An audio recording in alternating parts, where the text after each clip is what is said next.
Practical के लिए मैंने अरूप माजी सर की बुक रेफ़र की थी। मेरे प्रैक्टिकल्स 30 जुलाई को थे हैदराबाद में। 4 एग्जामिनर्स वर देयर। पहले हमारा टेबल वाइवा हुआ था।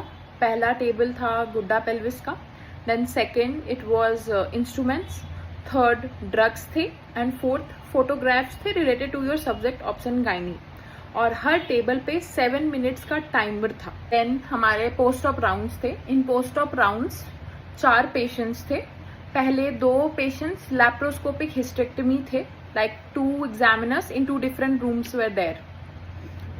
वो बेसिक यही पूछते हैं post of day 1, day 2, day 3 पे आप क्या पूछोगे पेशेंट से, डिस्चार्ज एडवाइस आपकी क्या रहेगी, फ्लूइड्स कितना दोगे, thromboprophylacsis, basic things, not any fancy things.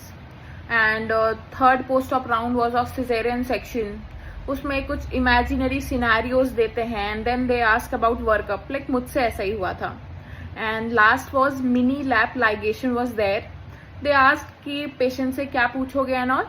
And then they asked about contraceptives, different contraceptives, her age के हिसाब से क्या contraceptive ideal है, and all that questions regarding contraceptives. There was no fancy questions, basic questions that you read. And lastly, most important, case presentation was there. So there was 2 OPS case presentations and 2 gynae case presentation.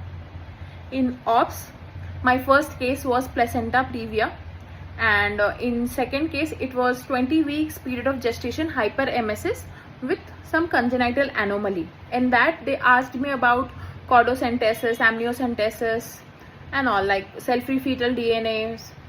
And then in gynae there were 2 cases. First case was secondary infertility due to endometriosis and second case was cervical cancer. As I mentioned, बहुत fancy questions नहीं होते, basic questions होते हैं. Silly mistakes होती है, मुझसे भी हुई थी। ऑब्वियसली आप इतने सारे वाइवास दे रहे हो तो ऐसा नहीं है कि सारे वाइवास एकदम 100% जाएंगे। मेरे भी मिक्स गए, कहीं 60-70% अच्छे गए, कहीं 30-40% अच्छे गए। सो मिक्स गए, बट या results came positive, so I am happy. So that's all about MBE diploma final exam, theory plus practical. This exam is doable, but this need consistent studying and concept पे focus रखना।